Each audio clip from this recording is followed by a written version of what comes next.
I was reborn. I returned to the very day I was supposed to register my marriage with Willow. In my previous life, I was the rebound guy everyone talked about. The only reason I managed to marry Willow was that she wanted to find a dependable man and settle down. Yet after we got married, what I got was a reserved, emotionally distant wife and a cold marriage that lasted 10 years. So this time, I deliberately arrived an hour late, and during that 1 hour, I witnessed Willow receive a call from her ex-boyfriend and leave in a panic. She didn't reject the call like she had in my previous life, nor did she choose to wait for me. Standing at the entrance of the Civil Affairs Bureau, I looked at the time on my phone. A knowing smile curled at the corner of my lips. Chapter 1. I opened my eyes while the sky outside was still dim. I stared at the ceiling for a few seconds. There was a water stain up there, one I knew all too well. Back when I was young and renting this place, it was the first thing I saw every morning. Willow had even mentioned it a few times, saying it looked like a cat lying on its stomach. Wait, I suddenly sat upright. This was the apartment I had rented before getting married. I had moved out after the wedding. Later, we moved into our 3-bedroom marital home. The decoration followed her favorite natural wood aesthetic, and the living room displayed a decorative painting she had carried back from Northern Europe herself. There were no water stains on that ceiling.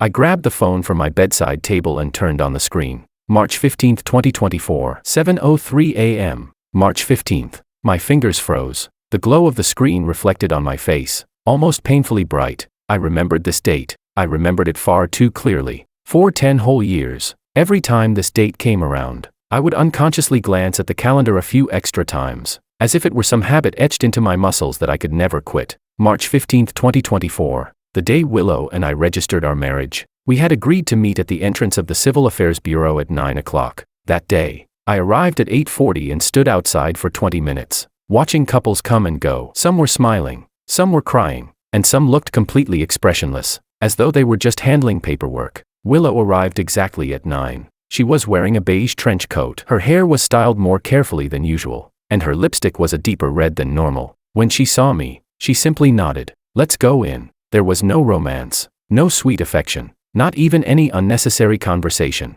We queued, filled out forms, took photos, and recited our vows. The entire process was so polite and formal that it felt like handling official business. While taking the photo, the photographer asked us to stand closer together. Willow shifted half a step toward me. I could smell her perfume. A week before our wedding, she had dragged me to a department store to choose it with her. The sales associate had called it a magnet fragrance. Willow tried it and asked if it smelled good. I said it did, so she bought it. Later, she finished 3 bottles of that perfume. 1 bottle every year. The wedding, buying a house, returning home for the holidays, visiting relatives, having children. Everything happened in orderly sequence, like a carefully designed assembly line. Willow was a good wife. She was filial, graceful, rational, and capable. She kept the household running perfectly and never embarrassed me in front of others. My parents liked her. My friends envied me. Even I couldn't point out anything wrong with her. And yet, there was always something standing between us. Thin, transparent, like a layer of plastic wrap covering our marriage.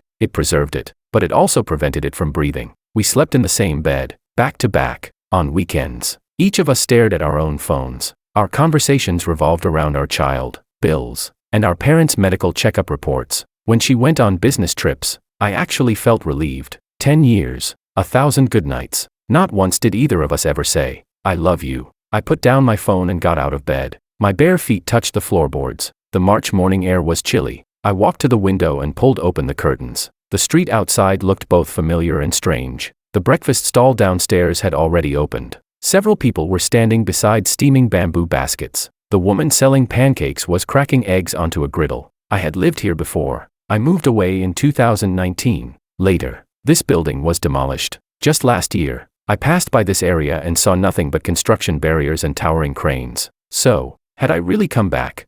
Chapter 2. I stood there, watching the sunlight slowly spread across the city, painting the walls of the building opposite in a pale golden glow. I tried to remember how I had come back, but my mind was nothing but a blur of chaos. What had I done last night?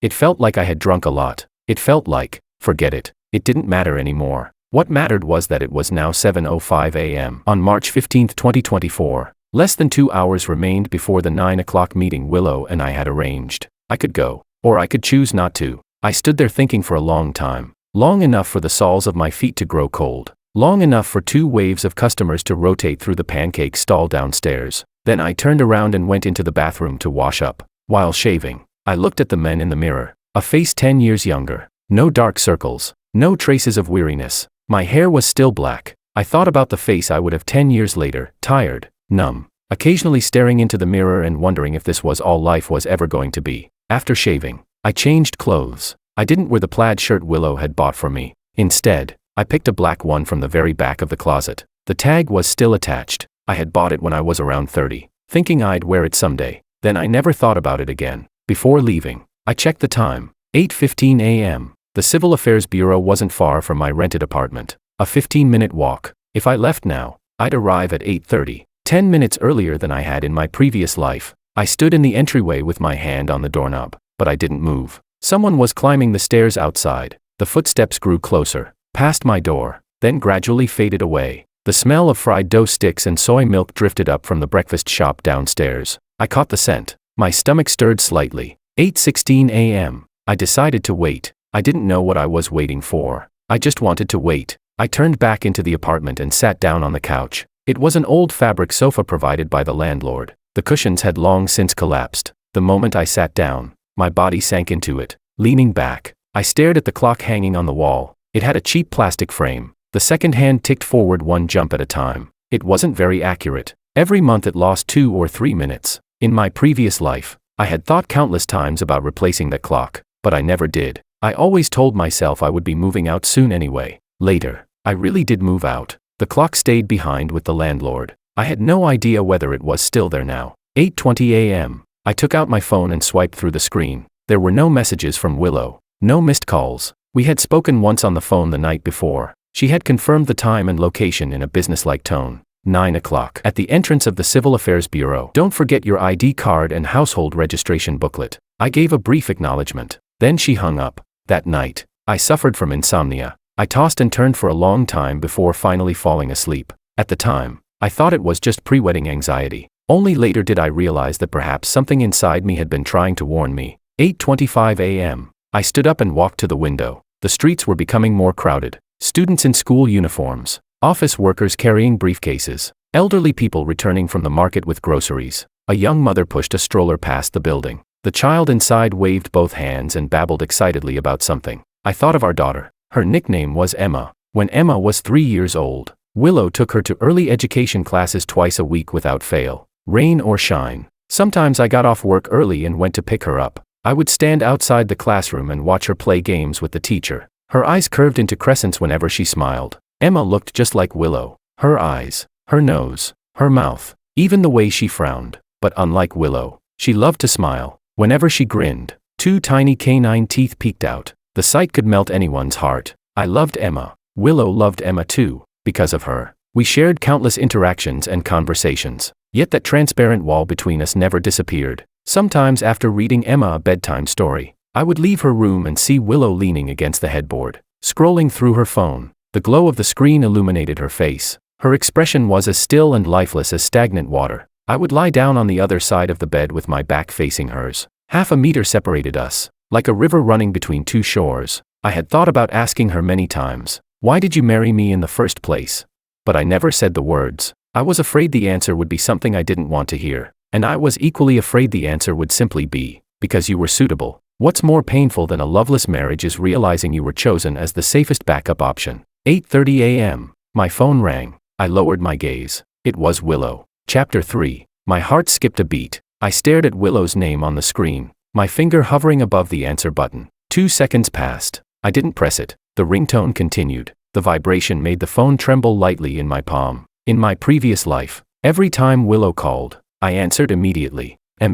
Okay, got it. That was usually how it went. We rarely spent long periods talking on the phone. The longest call we ever had was when we were discussing which kindergarten Emma should attend. It lasted 13 minutes. After that call ended, I sat there holding my phone in a daze. Then I realized that during those entire 13 minutes, we had discussed nothing but practical matters. Not a single unnecessary word. The ringtone stopped. The screen displayed, "Missed call, Willow." I stood there with the phone in my hand, listening to my heartbeat. Thump, thump, thump. Each beat was clear. I didn't call back. 8:35 a.m. I walked to the entryway, changed my shoes, and stepped outside. The stairwell was dim. My footsteps echoed hollowly as I descended. On the second floor, I passed an elderly woman carrying groceries upstairs. I moved aside to let her through. She nodded at me and muttered something under her breath. I didn't catch it. As soon as I exited the building, sunlight poured down directly onto me. The brightness made me squint. I headed toward the Civil Affairs Bureau,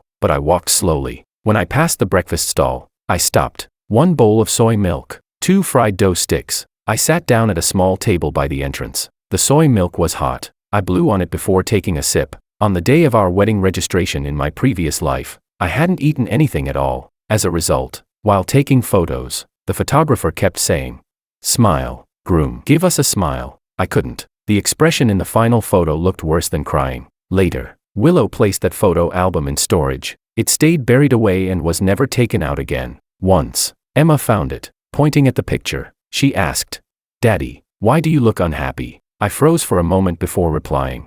Daddy wasn't unhappy. He was just a little nervous. 8:40 a.m. I finished the last sip of soy milk, paid the bill, and continued walking. Past the street, around one corner, then another 200 meters. That was the Civil Affairs Bureau. I had walked this route countless times in my previous life. I could probably do it with my eyes closed. Yet now, every step felt strangely unreal. As I approached the entrance, I stopped. Standing behind a plane tree, I observed the area. From this angle, I could clearly see both the building and the open space in front of it. Several people were already waiting there. A young couple was helping each other adjust their collars. The girl wore a shy smile. A man in a suit stood nearby, staring down at his phone, probably waiting for someone, but there was no sign of Willow. I leaned against the tree trunk and checked my phone. 8:50 a.m. Compared to my previous life, I was 10 minutes later. Compared to our agreed meeting time, I was still 10 minutes early. Willow probably hadn't arrived yet. Just as that thought crossed my mind, a taxi pulled up in front of the Civil Affairs Bureau. The rear door opened.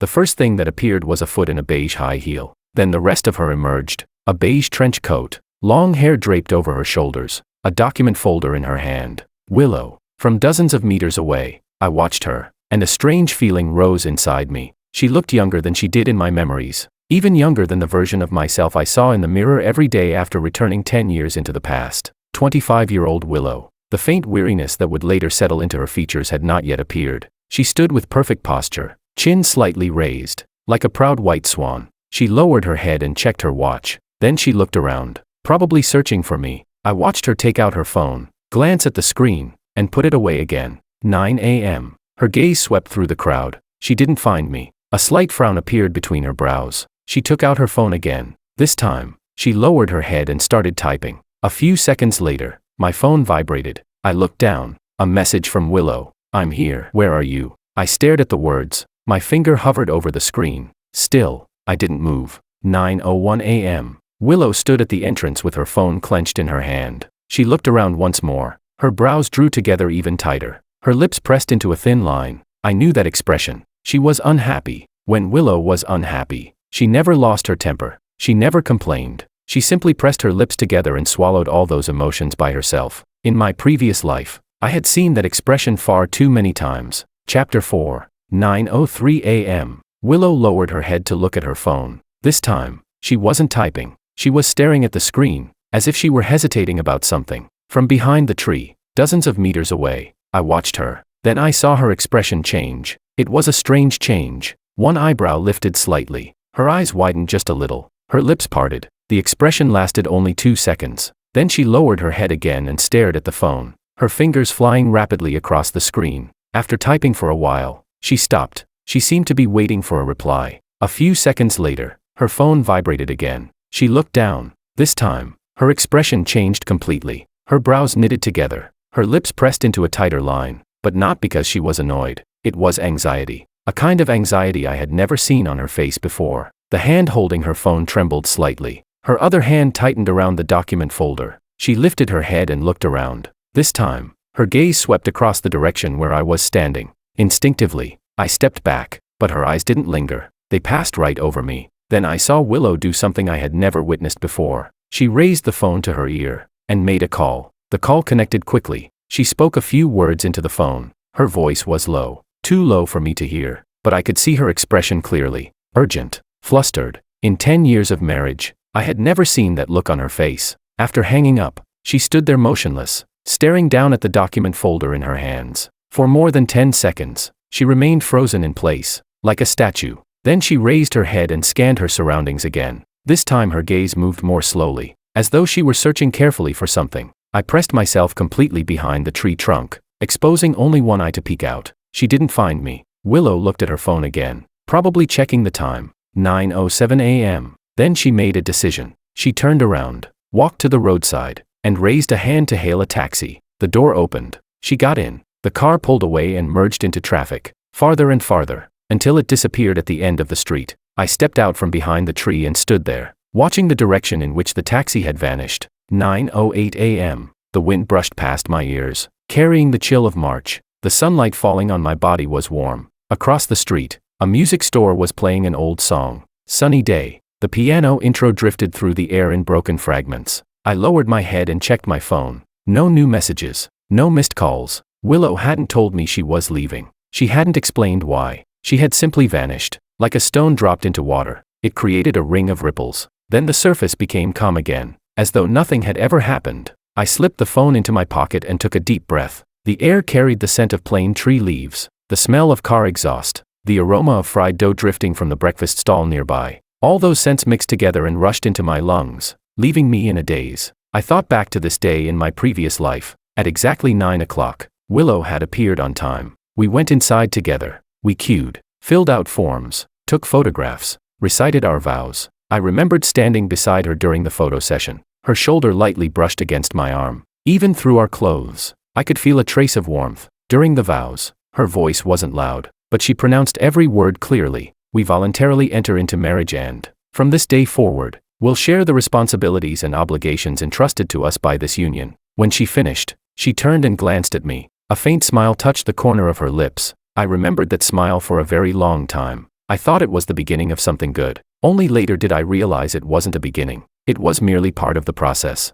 I stood there for a long time, until my phone vibrated again. I looked down. A message from Willow. George, something urgent came up, so I had to leave. I probably won't make it today. Let's reschedule for another day. Sent at 9:13 a.m. I stared at those lines, read them word by word, then read them again. Finally, I typed a reply. Okay, another day. Send. After sending it, I slipped the phone back into my pocket and turned around to walk away. Chapter 5. Willow sat in the taxi, her fingers gripping her phone so tightly that her knuckles had turned white. The city scenery outside rushed past in a blur. She couldn't focus on any of it. Her mind was filled with the contents of that phone call. Willow, Makoto's been in an accident. The caller was Makoto's secretary. Her voice was trembling with tears. He fell from a construction scaffold. There's so much blood. We've called an ambulance and they're taking him to the hospital right now. He said not to contact his family. He told me to call you. Makoto. Willow closed her eyes and took a deep breath. She hadn't heard that name in a very long time. They had broken up 3 years ago. Makoto had moved to another city while she stayed here. On the day they separated, he said many cruel things, and so did she. In the end, Makoto had said, "Willow, you're going to regret this." Biting her lip, she replied, "Regret what?" "Regret being with you." Then she slammed the door and walked away. Her high heels clicked sharply against the floor. By the time she left the building, her eyes were burning with unshed tears, but she refused to let them fall. After that, they never contacted each other again. She blocked every way he could reach her, and he quietly respected that boundary. Occasionally, mutual friends would mention him. He'd started working on construction sites. He'd become a project manager. Apparently, he was doing quite well. Whenever she heard those updates, she would simply nod, say nothing. The news would stir a faint ripple inside her heart. Then it would disappear. She thought they would never cross paths again. Not in this lifetime. Until today. Until she was standing outside the Civil Affairs Bureau, waiting to register her marriage with George. Then her phone suddenly received a text message from an unfamiliar number.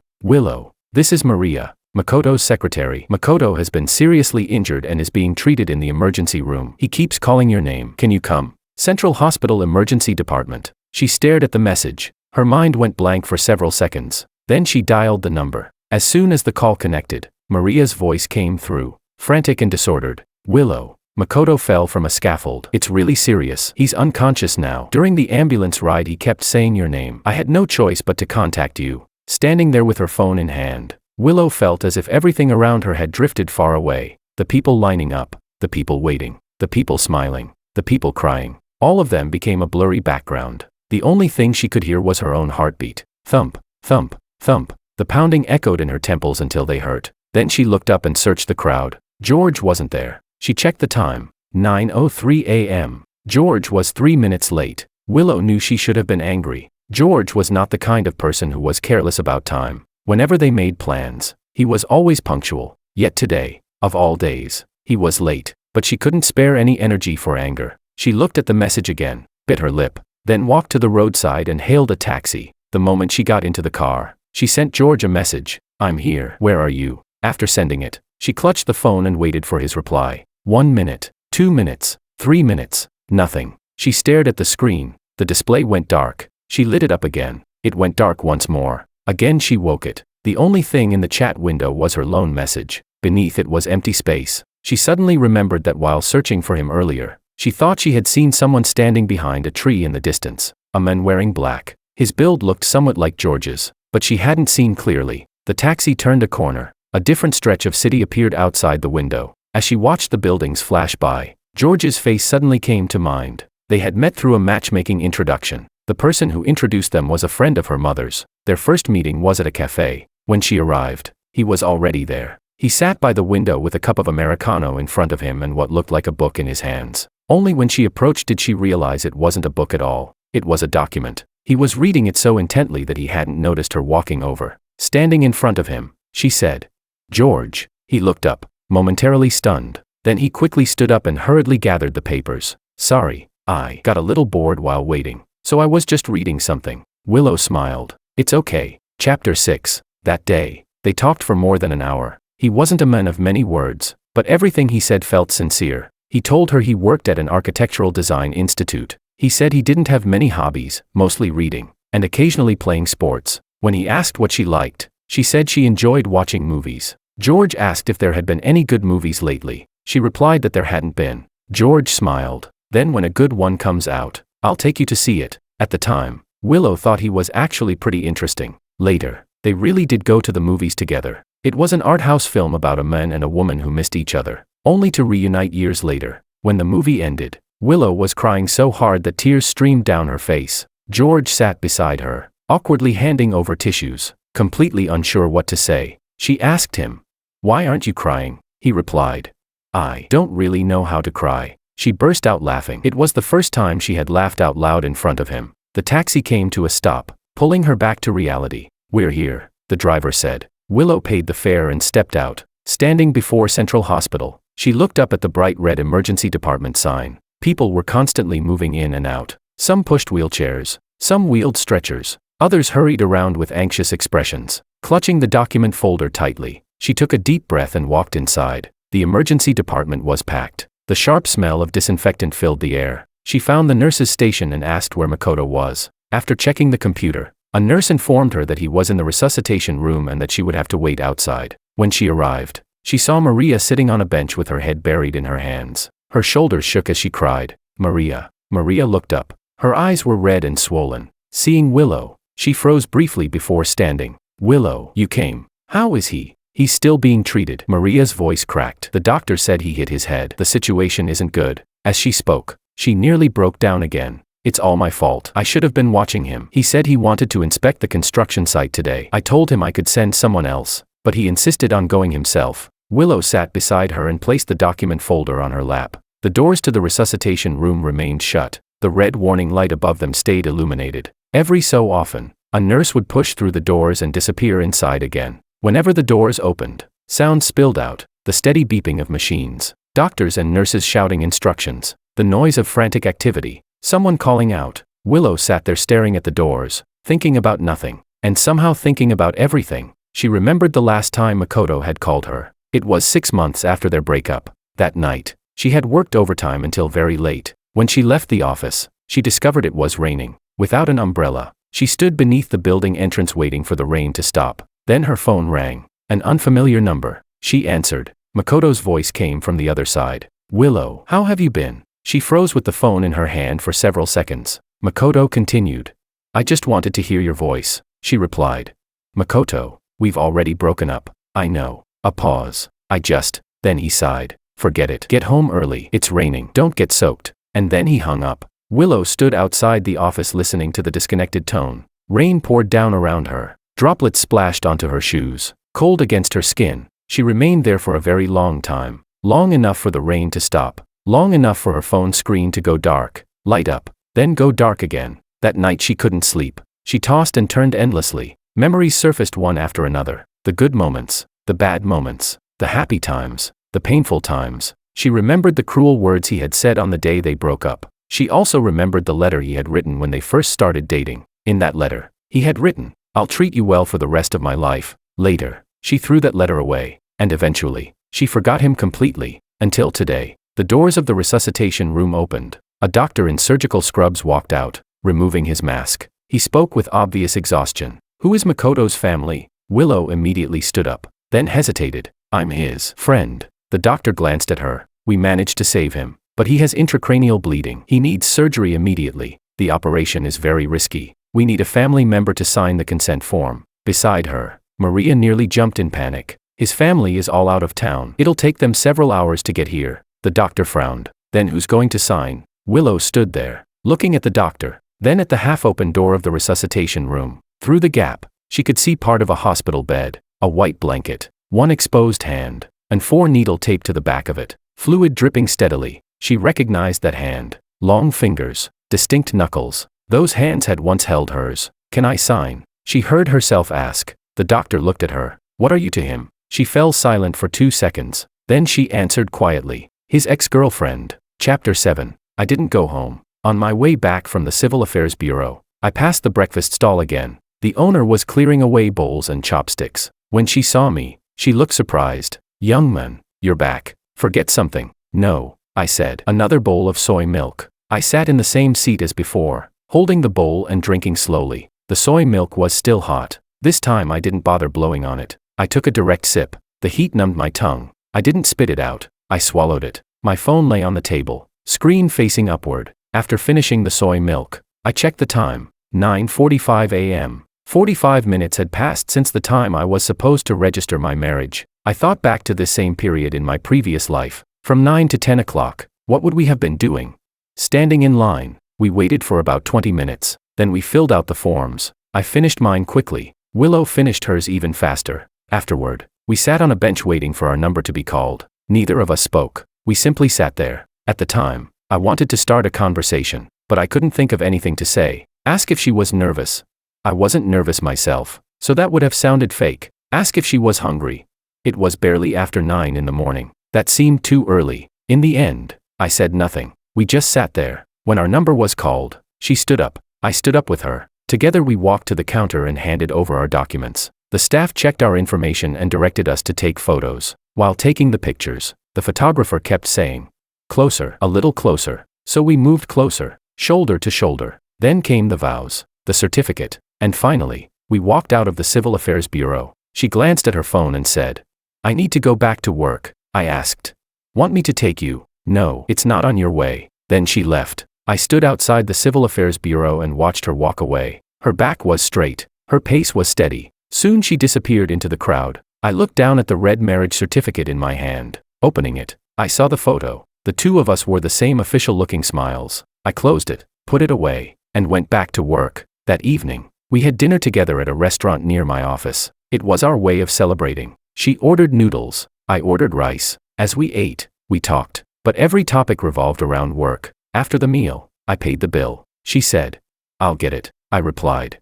"No need." She didn't insist. By the time we left the restaurant, the sky was dark. I walked her to the subway station. Standing by the turnstiles, she said, "Get some sleep early tonight." "You too." Then she tapped her card and went inside. I turned around and left. That was the first day of our marriage. I finished the last sip of soy milk and set the bowl down. The owner came over to collect it. Casually, she asked, "Young man, something happened today, didn't it? You don't look quite right." I froze briefly, then smiled. "It's nothing." She took the bowl and walked away. I remained seated there, watching people come and go along the street. 10 a.m. My phone vibrated. A message from Willow. "Sorry, I really couldn't make it today. Let's do it another day." Another day. I stared at those words. The corner of my mouth twitched. In my previous life, there had been no another day. It happened on that day, at that exact time, not a minute early or late. If I had really arrived at 9 o'clock today, we would have gone inside. We would have gotten married. We would have lived through those 10 years. Then I would have gotten drunk and woken up here. But this time, I didn't. I was 1 hour late, and in that single hour, I saw a different Willow. A Willow who could panic. A Willow who could become desperate. A Willow who would drop everything and leave without hesitation for someone else. A Willow whose brows tightened. Whose lips pressed together. Whose fingers trembled around her phone. I had known her for 10 years. I had never seen her like that. I always thought she was simply that kind of person. Calm, distant, composed no matter what happened. I never knew she could panic. Never knew she could lose control. Never knew she could abandon everything after receiving a single phone call. Who had made that call? I didn't know, but I knew one thing. That person was definitely not me. I stood up and headed home. When I reached the building downstairs, I saw a familiar figure. Willow. Chapter 8. She was standing outside the building I rented, looking down at her phone. She didn't notice me approaching. She was still wearing the beige trench coat, but her hair was a little messy now, and exhaustion from running around all morning showed on her face. Why was she here? My footsteps paused for a moment, then I continued walking forward. The sound of my steps caught her attention. She looked up, saw me, and froze. George, I asked. Why are you here? She stood there clutching the document folder. Her lips moved slightly, but no words came out. I stopped 3 steps away from her. We stood facing each other. Between us stretched the March sunlight and the breeze. Today, she began. Her voice strained. Makoto had an accident. Makoto. When I heard that name, memories surfaced. In my previous life, I had heard it once before. Not long after our marriage. One day she answered a phone call and her expression seemed unusual. I casually asked who it was. She replied, an old friend. Later, I happened to see the name on her phone. Makoto. The chat history was empty. I never asked about it. What happened to him? I asked. He fell from a construction scaffold. He was being treated in the hospital. She paused. I went to the hospital earlier. I nodded. Is he okay? They managed to save him, but he needs surgery. He's still not out of danger. She lowered her eyes. His family hasn't arrived yet. So, I stayed there for a while. I nodded again. Silence fell between us. The sunlight illuminated tiny specks of dust drifting through the air. Somewhere upstairs, a window opened. The sound of someone beating out a blanket echoed rhythmically through the courtyard. Then she asked, why didn't you go to the Civil Affairs Bureau? I looked at her. I did. She froze. I didn't see you. I saw you. My voice was calm. I was standing behind the plane tree across the street. I stayed there for a while. She looked at me. Her expression complicated. Then why didn't you come over? I didn't answer immediately. I thought about my previous life, about those 10 years, about the thin, transparent wall that had always existed between us, about countless nights spent sleeping back to back, about the lifeless expression she wore so often, about the moment when Emma asked, Daddy, why are you unhappy? And how I couldn't answer. Finally, I said, I wanted to see what you would do if I didn't show up. Willow's gaze froze. The wind lifted her hair. Several strands drifted across her face. She didn't brush them away. She simply looked at me. You saw it. Yes. And then, looking at her, I suddenly felt there were things I could finally say. Willow. I spoke her name calmly. How long have we known each other? She seemed surprised by the question. About 3 months. 3 months. We met through matchmaking. Saw each other 5 or 6 times. Had dinner together. Watched one movie. Then decided to get married. In my previous life, that had seemed perfectly normal. After all, we were both at the age where marriage was expected. The conditions matched. Our personalities seemed compatible. Our families approved. So why not? But now I didn't think that way anymore. 3 months, I said. Do you think you really know me? She didn't answer. I don't know you either. I paused. I remember you telling me that you're slow to warm up to people, that you're reserved, that you're not good at expressing yourself. But when I saw you answering that phone call today, when I saw how panicked you were, that was when I realized you have another side to you. Willow's eyelashes trembled. I continued. I know why you're marrying me. You're at the age where your family is pressuring you. You think I'm a decent option. You don't dislike me. I'm the same. She didn't deny it. I continued. But when I stood there watching you today, I found myself wondering something. If one day something happened to me, would you come running for me the way you ran for him? Willow parted her lips. She seemed about to say something, but no words came. You don't need to answer. I shook my head gently. I don't want to know the answer either. Chapter 9. The sunlight stretched a long shadow between us. The sound of blankets being beaten upstairs stopped. A window closed. Then everything became quiet. I asked. Makoto is your ex-boyfriend? Yes. After a brief pause, I asked. When you rushed over there earlier, what were you thinking? Willow was silent for a long time. Then she said, nothing. I raised an eyebrow. Nothing. She nodded. It was just, when I heard he was hurt, I wanted to go see him. She lowered her gaze. I didn't think about anything else. I didn't think about whether I should go. I didn't think about whether you'd be waiting for me. I didn't think about anything. I nodded. I understood that answer. So what are you thinking now? I asked. She looked up at me. There was a trace of confusion in her eyes. I don't know, she said. Willow stood in front of me. After saying those words, both of us fell silent. The truth was, she could have explained a lot. She could have explained that she hadn't spoken to Makoto in 3 years, that their breakup had been ugly, that some of the things she said were even harsher than the things he said, that she had gone to the hospital today simply because she heard he was injured and wanted to make sure he survived. Nothing more. But she didn't explain, because she saw something strange in my eyes. Not anger, not disappointment, not accusation. Instead, there was a calmness,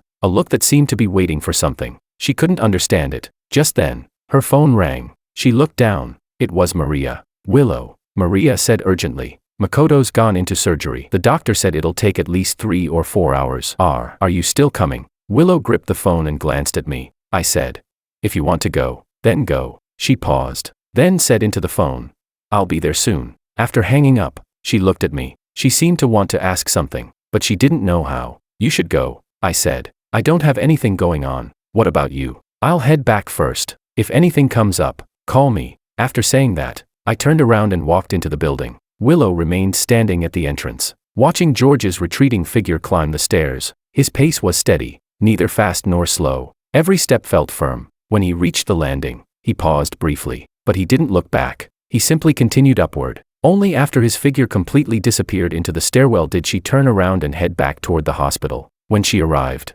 Maria was still sitting outside the operating room. The moment she saw Willow, she stood up. Her eyes were red again. Willow, isn't it over yet? Willow asked. Maria shook her head. No. The doctor said it's a very complicated surgery. It'll take time. Willow sat down beside her and placed the document folder on her lap. Maria glanced at the folder and looked surprised. Willow, did you have something important today? Willow lowered her eyes to the folder. Inside were her household registration booklet, identification card, photographs, and all the photocopied documents she had prepared the day before. When gathering those materials, she had checked every item repeatedly, making sure nothing was missing, the same way she approached any important task. Now all those documents sat quietly on her lap, unused. Not a single one had served its purpose. Willow shook her head. Nothing important. Maria didn't ask again. The two women sat on the bench together, staring at the tightly closed operating room doors. Time passed slowly. Occasionally, a nurse would come out. Each time, they would immediately look up, but the nurses merely hurried past. None of them were looking for the two of them. Willow lowered her head and looked at her phone. The screen lit up, then went dark, then lit up again. George hadn't sent a single message. She opened their chat window. The last message was still the one she had sent. Let's do it another day. She typed a few words, then deleted them, typed again, deleted them again. In the end, she sent nothing at all. Chapter 10. A little after 3 in the afternoon, the doors to the operating room finally opened. A doctor stepped out and removed his mask. Relief softened the exhaustion on his face. The surgery was successful. The patient is no longer in immediate danger, but he'll need to remain under observation. Whether there are any lasting complications depends on how he is after he wakes up. Willow stood up. The weight hanging over her heart finally eased, at least halfway. Thank you, doctor. The doctor nodded and left. Beside her, Maria clasped her hands together, muttering something under her breath, probably a prayer of gratitude. A while later, Makoto was wheeled out.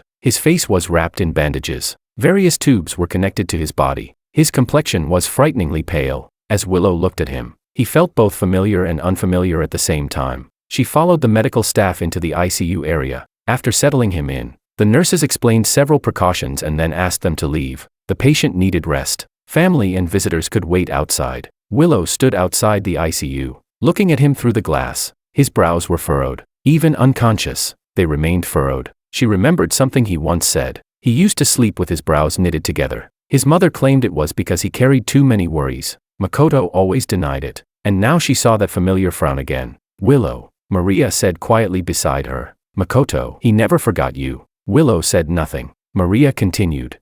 He's mentioned you so many times. He said the biggest regret of his life was breaking up with you. There are still old photos of you saved on his phone. I've seen them myself. Miss Maria. Willow interrupted her. Please stop. Maria immediately fell silent. She stood nearby, secretly watching Willow. Willow remained where she was, looking at the men behind the glass. Yet the person on her mind was George. She remembered him standing in front of her, remembered the calm look in his eyes when he said, I don't want to know the answer either. She remembered his back as he turned and walked into the stairwell, remembered how he paused briefly at the landing, but never looked back. Suddenly, she felt tired, not physically tired. It was the feeling of something inside her sinking, falling endlessly, never reaching the bottom. Her phone rang. She lowered her gaze. A message from George. How did everything turn out? She stared at those words. For 2 seconds, she simply looked. Then she typed. The surgery was successful. He's still being monitored in the ICU. After sending it, she waited for a reply. She waited a long time. Eventually, only one word appeared.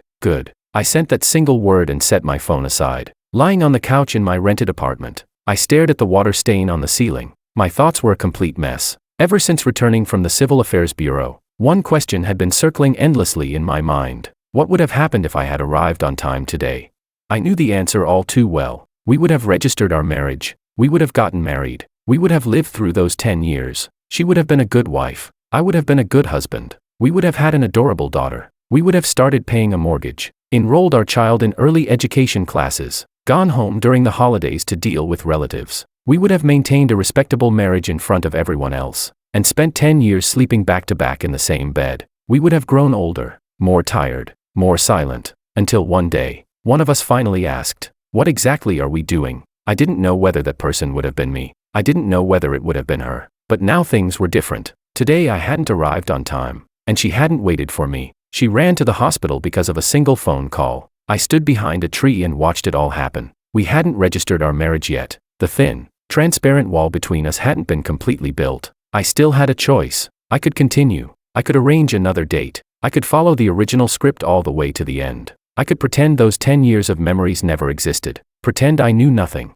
Live the kind of life whose ending could be seen at a glance. Or I could stop. I could tell her, we aren't right for each other. Let's just leave it here. She would probably be surprised for a moment, then nod and say okay. She would return to her own life. She would continue waiting for that phone call. She would what? I didn't know. I only knew one thing. In my previous life, she waited 10 years and never truly received that call. Or perhaps she did, but I wasn't the one making it. I remembered the expression on her face that day at the hospital, the way she stood outside the operating room, looking through the glass at the person inside. It was an expression I had never seen before, and at that moment, I finally understood something. So she was capable of looking at someone that way. It was just that the person was never me. Chapter 11. My phone vibrated again. I picked it up. A message from Willow. Makoto woke up. I stared at the words. I typed a few sentences, deleted them. In the end, I replied with only one word. MM. A while later, another message arrived. His family is here. I'm leaving now. I looked at the message and didn't know how to respond. I knew where she was. Standing outside the hospital, maybe raising her hand to hail a taxi. I knew she was still wearing that beige trench coat. I knew her hair was probably a little messy. I knew exhaustion was written all over her face. I knew she was still carrying that document folder. Inside were all the papers that should have been used today, but I didn't know what she was thinking. I didn't know where she wanted to go. Home? Or here? I didn't ask. A few moments later, another message appeared. Where are you? I stared at those words. After hesitating for several seconds, I typed, at home. After sending it, I sat up and looked toward the door. I was waiting for her to come, and I was also waiting for an answer. Willow stood outside the hospital, looking at the message on her screen. At home. She lifted her head and looked at the street. The sky had already darkened. The streetlights weren't on yet. Headlights streamed endlessly through the road, forming rivers of moving light. A cool breeze blew past. She tightened her trench coat around herself. She should go home, take a shower, change into clean clothes, get some proper sleep. Too many things had happened today. She needed time to process them, but she didn't walk toward the subway station. Instead, she stood at the roadside and hailed a taxi. Then she gave the driver the address of my apartment complex. The car pulled away. Buildings rushed backward outside the window. Leaning against the seat, she closed her eyes. Her thoughts were a tangled mess. When Makoto woke up, she had been standing beside his bed. His eyes slowly opened. His gaze wandered through the hospital room before settling on her face. He stared at her for several seconds. Then his lips moved. His voice came out hoarse. Willow. She nodded. His eyes suddenly turned red. At that moment, something inside her trembled violently. Not because she was moved, but because, for a split second, she remembered things from many years ago, back when they had first started dating. Once, she had been hospitalized with an illness. Makoto had taken leave from work and stayed with her. For 3 entire days, he never left. One night she woke up and found him asleep beside her bed. His brows were furrowed. His mouth hung slightly open, like a child. Back then, she had thought, this is the person I'll spend my life with. Yet they still broke up. His family opposed the relationship. Caught between both sides, he struggled. In the end, he chose his family. On the day they separated, he stood in front of her with his head lowered, filled with guilt. Willow, I'm sorry, she answered. Does saying sorry change anything? Then she slammed the door and walked away. After that, she never cried again, until today. Lying in the hospital bed, his eyes red, he looked at her and asked, "Why did you come?" "Your secretary called me." He nodded, closed his eyes. After a long silence, he said one more thing. "Thank you." Just those 2 words, thanking her for making the trip. Willow stood there, unsure what to say. Soon afterward, a nurse entered and informed them that family members could come in to visit. Willow stepped outside. Then she saw his parents hurrying down the corridor. Their movements were frantic. The expressions on their faces were difficult to read. Standing by the doorway, she watched them enter. She heard his mother crying, heard his father speaking softly beside her. Then Willow turned around and left. Outside the hospital, she sent George that message, and now she was sitting in a taxi, heading toward him. She didn't know what she wanted to do. Maybe she simply wanted to see him. The taxi came to a stop. She paid the fare, got out, and entered the aging apartment building. The stairwell was dim. One of the motion sensor lights had burned out. The remaining one barely worked. Her footsteps echoed through the empty corridor as she climbed the stairs. When she reached the 3rd floor, she stopped. Standing before the door, there was no apartment number on it, only a faded red paper blessing character left over from the Lunar New Year. Most of it had peeled away, but it still clung stubbornly to the wood. Chapter 12. She took a deep breath and knocked on the door. The door opened. I stood there. When I saw her, I said nothing and stepped aside to let her in. She walked inside. The apartment was small, even smaller than the place she rented. A couch, a bed, a wardrobe, a table. On the table sat a cup of instant noodles. The noodles had gone soggy, and the chopsticks rested beside it. She stood there, looking around. This was where I lived. 3 years later, we would get married and move into the apartment she had helped purchase with the down payment. After that, I never came back here again. "Have a seat," I said. She sat down on the couch and immediately sank into it. The cushions were badly worn out. I stood by the window and looked at her. Neither of us spoke. After a long while, she finally said, "Makoto woke up. His family arrived. So I left.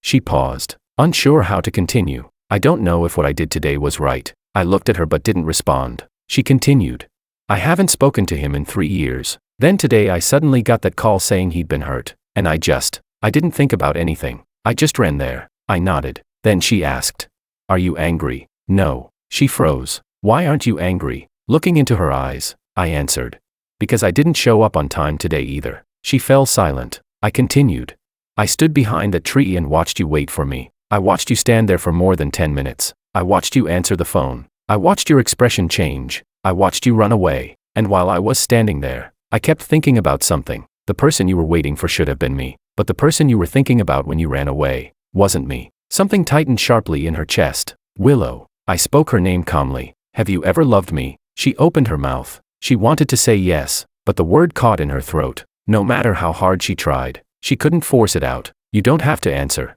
I shook my head. I spent the entire afternoon thinking, and I finally understood something. She looked at me, waiting. We really could get married. Our circumstances fit. Our personalities fit. Our families approve. We could have a child. Spend a lifetime together. There's nothing wrong with that. A lot of people live that way. I paused before continuing. "But Willow, the way you look today, I've never seen that side of you before. It's not because you were panicking. It's because the person who made you panic wasn't me." As she listened, her eyes slowly turned red. "I don't really know what love is," I said, "but I think I know what settling looks like." A car horn sounded somewhere outside, faint and distant, as if it came from another world. That 1 hour today, it showed me what our life would look like 10 years from now, or 20. It's not that it would be bad. I stopped and searched for the right word. It's just not enough. Willow lowered her head. A tear slipped down and landed on her knee. A small patch of fabric darkened. She thought about the hospital, about the way Makoto's eyes had turned red when he saw her wake up beside his bed. She thought about years ago, when she was hospitalized and he had fallen asleep beside her bedside. She thought about the day they broke up, about slamming the door and walking through the streets while crying for what felt like forever. Then she thought about me, about our first blind date, about how I had been holding documents when she arrived and had scrambled awkwardly to put them away, about the movie, about how she cried uncontrollably while I helplessly handed her tissues, about this morning, about the calm look in my eyes when I said, I don't want to know the answer either. And suddenly she realized something. She had never panicked because of me. Never. She had never received a phone call and dropped everything without thinking just to run to my side. I'm sorry. Her voice trembled. I shook my head. You don't have anything to apologize for. I walked over to the table, picked up the cup of soggy instant noodles, and dumped it into the trash. You should go. It's getting dark. She stood up and looked at me. She had so many things she wanted to say, yet not a single word came out. I walked her to the door. My hand rested on the doorknob. Then I paused. Willow. She looked up. Makoto woke up. If you still want to see him, then go. Don't worry about whether you should. She stared at me. I continued quietly. Some things, once they're missed, they're really gone forever. I opened the door and stepped aside. She walked out and stood in the hallway. Then she turned back to look at me. I remained in the doorway. The light from the apartment behind me stretched my shadow across the floor. George. She called my name. Yeah, you. She seemed unable to find the right words. Take care of yourself. I nodded. She turned around and went downstairs. Her footsteps grew fainter and fainter, until they disappeared completely. I stood in the doorway, looking at the empty hallway, for a long time. Then I closed the door, returned to the apartment, and sat down on the couch. I looked at the water stain on the ceiling, the one that looked like a cat lying on its stomach. In the small apartment where I had lived for years, everything suddenly felt very quiet. My phone lit up. I picked it up. A message from her. Thank you for today. I stared at it for a long time. Then I typed a reply. You're welcome. I'll invite you to my wedding someday. Send. Chapter 13. I set my phone aside and closed my eyes. Outside the window, the streetlights came on. Their warm orange glow filtered into the room, spreading a faint layer of warmth across the floor. I thought about my previous life, about those 10 years, about Emma, about the last meal we ate together, about the night I got drunk, about the moment I opened my eyes and saw that water stain on the ceiling. And then I thought, this is good. Really, this is good. 3 months later, the June sun was blazing. I stood outside my office building and checked the address on my phone one more time. No. 18 Xiangyang Road, Lily Hall. I put away my phone and headed in that direction. Today was Makoto and Willow's wedding. When I received the invitation, I stared at it for several seconds. The invitation was bright red. Printed on it were 2 names, Makoto, Willow. Beneath them was a line of smaller text. You are cordially invited to witness our happiest moment. The sender was Willow. Looking at those words, I remembered that night 3 months ago. The night she stood at my door with tears in her eyes and apologized. The night I replied, I'll invite you to my wedding someday. I hadn't expected those words to become reality so soon. I put the invitation away and went to a department store to buy a red envelope. Inside, I placed 606, a lucky number, a blessing for smooth sailing and good fortune. The wedding was scheduled for 11:18 a.m. at a Chinese restaurant on Xiangyang Road. When I arrived, quite a few guests were already there. Large wedding photos of the bride and groom stood near the entrance. In the pictures, Makoto wore a suit, Willow wore a white wedding gown. The two of them leaned against each other, smiling beautifully. Makoto's smile looked slightly goofy. Willow's carried a hint of shyness. Sunlight bathed them, coating the photographs in a soft golden glow. I stood there and looked at the pictures for a while. Then I walked inside, handing over the red envelope to the attendant collecting gifts. The attendant asked, Are you a friend of the bride or the groom? The bride. The attendant made a note in a ledger and handed me a bag of wedding candies. Please enjoy. Lily Hall is straight ahead. Then turn left. I took the candies and walked inside. Lily Hall contained more than a dozen banquet tables. Many guests were already seated. I picked a seat in a quiet corner and sat down, placing the wedding candies on the table. The ceremony hadn't started yet. The host was testing the sound equipment on stage. Soft music filled the hall. Some guests chatted. Others scrolled through their phones. Children ran up and down the aisles. The tables were neatly arranged with sunflower seeds, peanuts, and sweets. Red tablecloths, golden tableware. Everything looked festive. I unwrapped a piece of candy and put it in my mouth. Milk candy. Soft, sweet, almost too sweet. At exactly 11:18 a.m., the wedding began. The host stepped onto the stage and delivered a brief introduction. Then he invited the groom to come forward. Makoto emerged from a side entrance, dressed in a black suit, a bow tie at his collar, a smile on his face. His injuries had healed completely. No one would have guessed that 3 months earlier he had nearly died. The host asked whether he was nervous. Makoto admitted that he was. Someone in the audience shouted for him to sing a song. He waved his hands quickly. I can't sing. Laughter erupted around the room. Then the music changed. The wedding march began. The doors opened. Willow appeared, dressed in white, her arm linked with her father's. Slowly, she walked into the hall. From my seat in the corner, I watched her move forward step by step. Her gown was strapless. The train flowed behind her across the floor. Her hair was elegantly pinned up. A small crown rested on her head. Her makeup was flawless. A smile curved her lips. She walked steadily. Each step perfectly matched the rhythm of the music, neither too fast, nor too slow. When she reached Makoto, her father placed her hand into his. He said something quietly. Makoto nodded. His eyes were already a little red. Then the two of them stood face to face. The vows began. Mr. Makoto, do you take Miss Willow as your lawfully wedded wife, for richer or poorer, in sickness and in health? I do. Miss Willow, do you take Mr. Makoto as your lawfully wedded husband, for richer or poorer, in sickness and in health? Willow looked at Makoto. Her eyes sparkled. Her voice wasn't loud, but it was clear. I do. Chapter 14. I sat in the corner, listening to those words.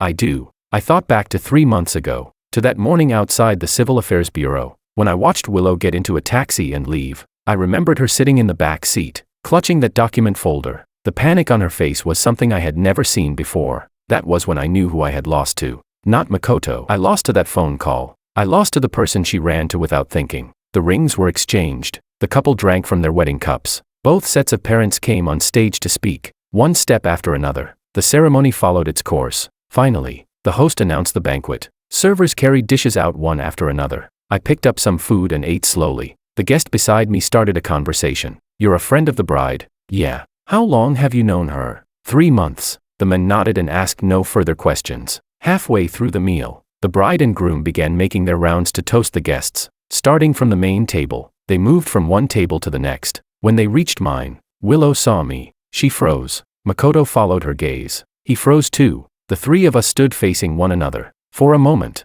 nobody spoke. Then Makoto extended his hand. George, Willow talks about you a lot. I shook his hand. Congratulations. Thank you. Makoto smiled. I heard about what happened that day. Thank you. I shook my head, saying nothing. Standing beside him, Willow looked at me. She seemed to want to say something, but didn't know how to begin. I looked at her. Happy marriage. Her lips moved slightly. In the end, she only managed to say, thank you. I raised my glass toward them. Makoto and Willow raised theirs as well. The three of us drank together. It was strong liquor, spicy and sharp. The warmth burned down my throat and settled in my stomach. Afterward, they moved on to the next table. I sat back down and continued eating. Outside, the sunlight was perfect. Golden patches stretched across the floor. By the time the wedding ended, it was already past 2 in the afternoon. I followed the crowd toward the exit. Just as I reached the door, someone called my name. George. I turned around. It was Willow. She had changed out of her wedding gown. Now she wore a red cheapao.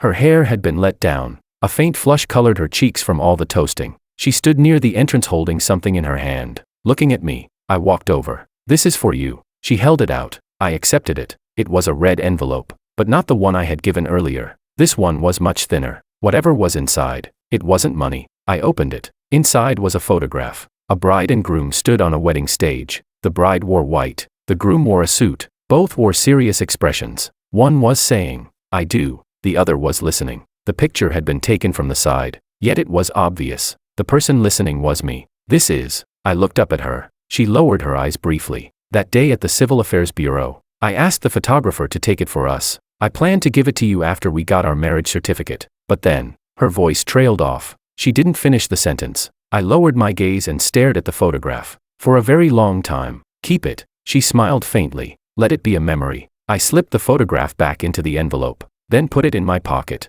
Okay. We stood there at the entrance. The sunlight poured down around us, stretching our shadows across the ground. I'm leaving. I turned and started walking away. After a few steps, I stopped, then looked back at her. She stood at the doorway, wearing that red cheapao. The wind lifted her hair. A faint smile rested on her face. Willow. I called her name. Yeah. I wish you happiness. She looked at me, then nodded. I turned around once more and continued walking. Out of the restaurant, into the bright June sunlight. The photograph in my pocket rested against my chest, holding a trace of warmth. And this time, I never looked back. Chapter 15. Willow learned that George had gotten married through a post on WeChat Moments. That day, she was cooking at home. Makoto was in the living room playing with their child. Her phone buzzed. She wiped her hands and picked it up. A mutual friend had shared a post. The attached image was a photo of a marriage certificate. The caption read, "Congratulations to George for finally finding his other half." She tapped on the picture and zoomed in. It was a photo of two people.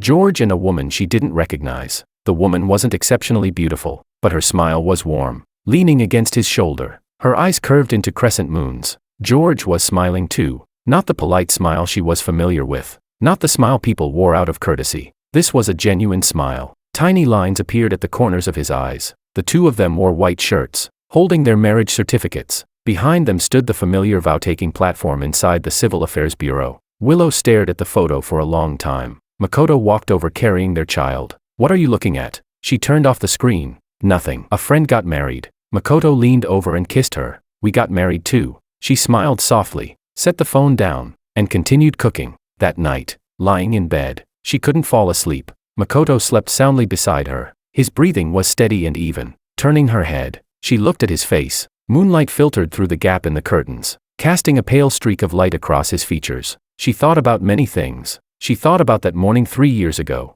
standing outside the Civil Affairs Bureau, receiving that phone call. She thought about sitting in the taxi on her way to the hospital. At the time, only one thought existed in her mind. Nothing can happen to him. She thought about the conversation she later had with George, about the words he said. "The person who made you panic wasn't me." She thought about their wedding day, about him standing at the entrance, turning back one last time, and saying, "Be happy." She didn't know what his life was like now. She didn't know who he had married. She didn't know whether they were happy together. But as she looked at the smile on his face in that photograph, something inside her suddenly relaxed. It was a smile she had never seen before. Not the polite smile, not the composed smile, not the familiar smile she remembered. It was a smile that came from his eyes. Perhaps he had finally understood something. Perhaps he had found the person who could make him smile like that. Outside, the wind rustled through the trees. Leaves whispered against one another. Willow slowly closed her eyes, and, little by little, drifted off to sleep. Chapter 16. In the 3rd year of my marriage, I had a son. On the day he was born,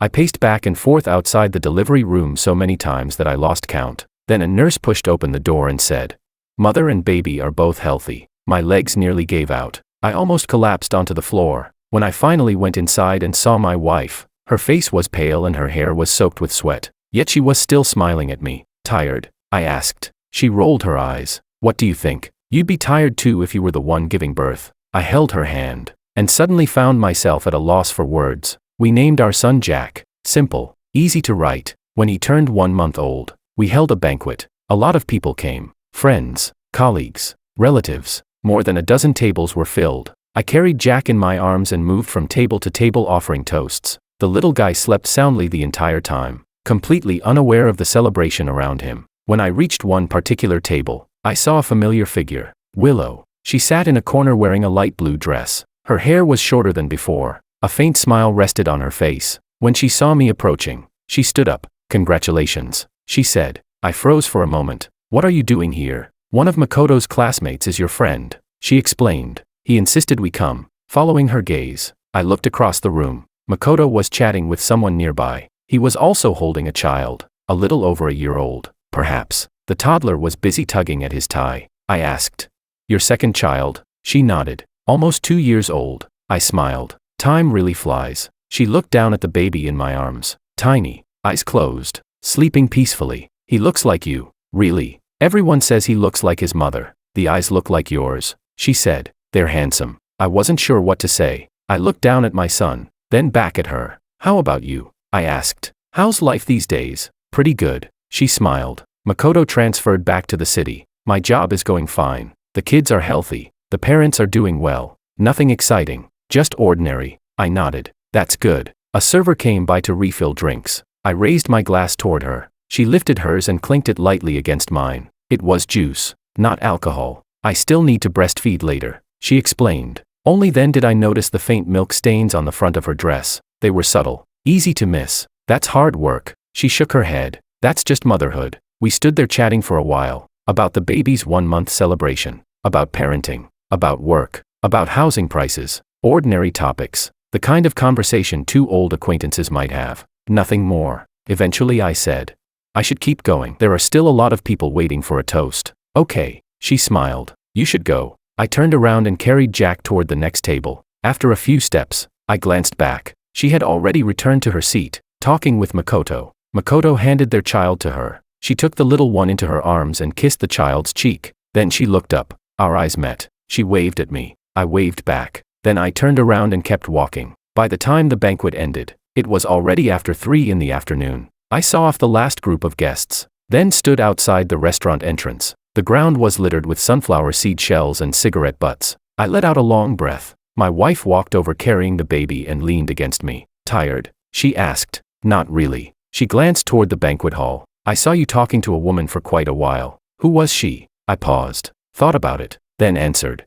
"An old friend." "Old?" "Yeah," I smiled. "A very long time ago." My wife didn't ask any further questions. Instead, she shoved Jack into my arms. "Hold him. I'm going to the restroom." I took my son and stood at the entrance, watching the traffic move endlessly down the road. Jack shifted in my arms, opened his eyes, looked at me briefly, then closed them again. The sunlight fell over us, warm and gentle. Looking down at his tiny face, I suddenly remembered a figure from many years ago. A beige trench coat, long hair over her shoulders, a document folder in her hand. She waited for more than 10 minutes, then received a phone call, turned around, and got into a taxi. I stood behind a plane tree and watched her disappear into the distance. At the time, I thought that was the end. Only later did I realize it was merely the beginning. Chapter 17. The phone in my pocket vibrated. I took it out and looked at the screen. A text message, an unfamiliar number, no signature, just a single sentence. "Seeing you holding your child today felt wonderful. I'm happy for you."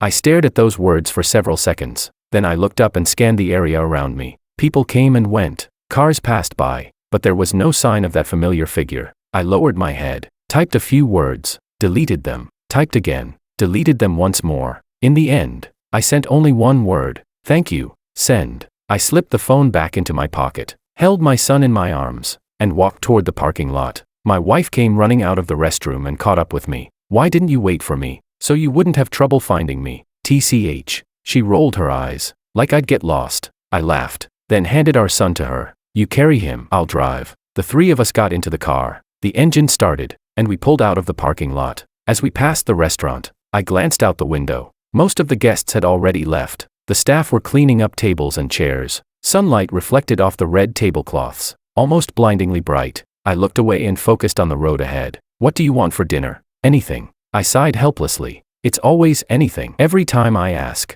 that's what you say." "Hot pot." "It's too hot for that." "Then what do you want?" She thought for a moment. "I want crayfish." "All right, crayfish it is." "Really? Really?" My wife smiled. Her eyes curved into crescent moons. I glanced at her smile, then smiled myself. The car merged into traffic and continued forward. Sunlight streamed through the window, casting warm patches of light across my face. I thought, "This is nice. Really, this is nice." Chapter 18. Another March 15th. I stood by the window, looking out at the street. 20 years. 20 years had passed since the morning I woke up in that rented apartment. The city outside had changed dramatically. That old building had long since been demolished. A modern residential complex stood in its place. The breakfast stall downstairs was gone. Now there was a convenience store there. I had no idea where the woman who sold pancakes ended up. Sometimes, when I passed a pancake stand elsewhere in the city, I would think of her. 20 years. Long enough for a city to transform. Long enough for me to grow old. I looked down at my hands.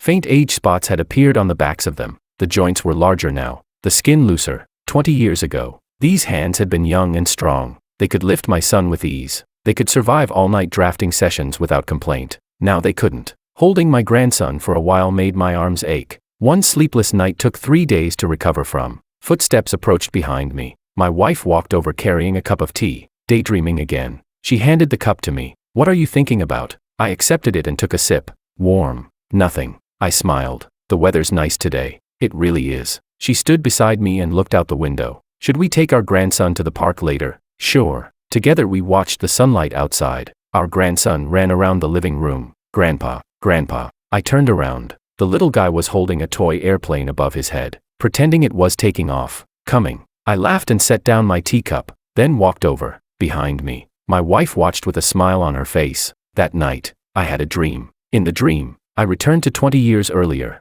I stood outside the Civil Affairs Bureau, watching the figure in the beige trench coat. She stood there looking down at her phone, her brows slightly furrowed, as if waiting for someone. I wanted to walk over, but my legs wouldn't move. I wanted to call her name, but my mouth wouldn't open. So I simply stood there, watching. Then she answered a phone call. Her expression changed. She turned around and ran toward a taxi. The door opened. She got in. The car pulled away. Farther, farther. until it disappeared at the end of the street. I stood there watching the direction it vanished. The sunlight falling on me was warm. Then someone called my name from behind. I turned around. My wife stood beneath a plane tree. Our 1-month-old son rested in her arms. She smiled at me. "Let's go home." I nodded and walked toward her. After a few steps, I suddenly stopped, then looked back one last time. The end of the street was empty. There was nothing there. I turned around and continued forward. The sunlight stretched our shadows into long shapes across the ground. 3 shadows overlapping together. Impossible to tell where one ended and another began.